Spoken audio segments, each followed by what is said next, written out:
Flower के बारे में पढ़ेंगे। क्यों?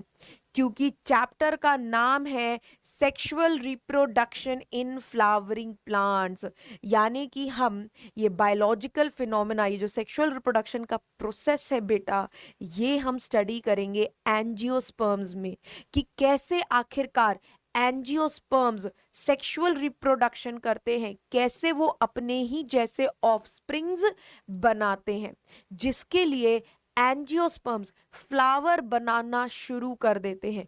फ्लावर एंजियोस्पर्म्स का बेटा सेक्स ऑर्गन माना जाता है। क्या माना जाता है? फ्लावर एंजियोस्पर्म्स का सेक्स ऑर्गन माना जाता है, क्योंकि ये रिस्पॉन्सिबल है, क्योंकि यही स्ट्रक्चर पूरे प्लांट में रिस्पॉन्सिबल है सेक्सुअल रिप्रोडक्शन करने के लिए, राइट? टिपिकली अब आपको जानने का मन कर रहा होगा कि आखिरकार में फ्लावर का स्ट्रक्चर कैसा होगा, क्यों ये सेक्स ऑर्गन की तरह बिहेव कर रहा है। तो चलो आपके सारे क्वेश्चंस को यहाँ पर बेटा हम आंसर करते हैं। तो सबसे पहले अगर हम बेटा फ्लावर की बात करें, तो typically it consist of 4 parts. इसे हम 4 पार्ट्स में डिवाइड करते हैं, और चारों पार्ट्स को हम ओवरऑल 2 वर्ल्ड्स में डिवाइड करते हैं, as essential and non essential whorls, right? तो अब एसेंशियल कौन कौन सी है, नॉन एसेंशियल कौन कौन सी है, ऐसा क्यों कहते हैं, ये सारी की सारी बातें समझते हैं। फ्लावर के बेटा चारों पार्ट्स प्रेजेंट होते हैं, they are born on a swollen structure, जिसे तो बेटा हम थैलेमस कहते हैं। क्या कहते हैं? थैलेमस कहते हैं, या इसे हम टोरस कह सकते हैं, या इसे बेटा हम रिसेप्टेकल भी कह सकते हैं, राइट? अब इस थैलेमस पे सबसे बाहरी layer of the flower, the outer most of the part of the flower है बेटा सेपल्स। जो ग्रीन कलर के लीफ लाइक स्ट्रक्चर्स बेटा आप देखते हो, इंडिविजुअल को तो हम सेपल कहते हैं, और अगर एक से अधिक सेपल है, जैसे आप मेरे डायग्राम में देख सकते हो, तो इसके लिए बेटा कलेक्टिव टर्म होता है कैलिक्स, राइट?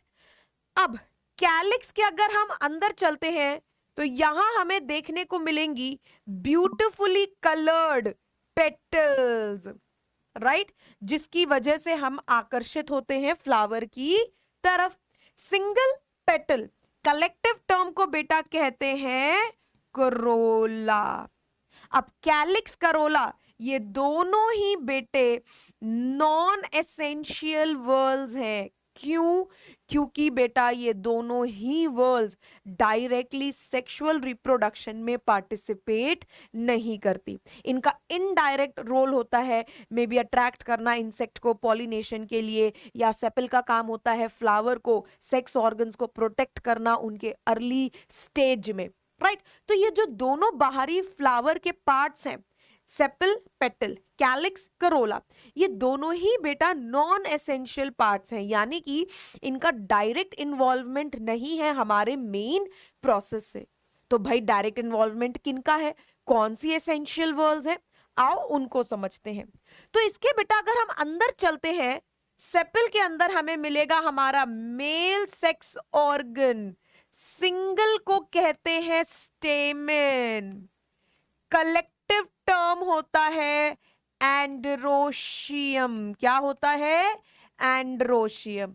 ये बेटा स्टेमेन है जहां पर हमारे pollen grains, male gamete carrying body बनेंगे।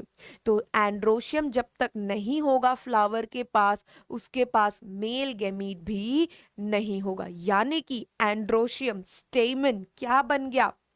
एसेंशियल पार्ट बन गया। इसकी डायरेक्ट जरूरत पड़ती है सेक्सुअल रिप्रोडक्शन को करने के लिए, right? And then followed by the innermost wall of the flower, जिसे हम कहते हैं कार्पल। सिंगल कार्पल एक से अधिक है तो कलेक्टिव टर्म है बेटा गाइनोशियम। क्या है? गाइनोशियम।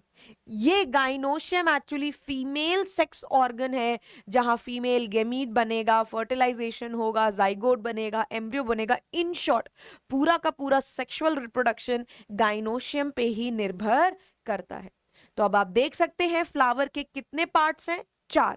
बाहर से अगर अंदर चलते हैं, so outer most is calyx, followed by Corolla, Corolla के अंदर एंड्रोशियम, और सबसे अंदर गाइनोशियम, है ना। जिसमें से कैलिक्स, करोला, ये दोनों तो कैसे हैं, नॉन एसेंशियल पार्ट्स हैं। क्यों? क्योंकि इनका डायरेक्ट इन्वॉल्वमेंट सेक्सुअल रिप्रोडक्शन में नहीं देखने को मिलता है।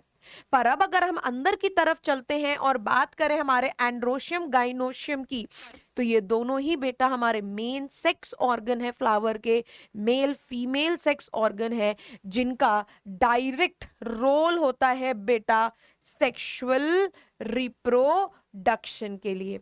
तो ये दोनों हमारे एसेंशियल वर्ड्स, बाकी दोनों हमारे बेटा नॉन एसेंशियल वर्ड। अब चैप्टर में हमें सेक्सुअल रिप्रोडक्शन के बारे में पढ़ना है, यानी कि इस चैप्टर में हमें फ्लावर के एसेंशियल वर्ड्स से काम है, नॉन एसेंशियल से काम नहीं है। तो अभी हम नॉन एसेंशियल को साइड में छोड़ के चलते हैं और अपने चैप्टर की तरफ आगे बढ़ते हैं और बात करते हैं बेटा एसेंशियल वर्ड।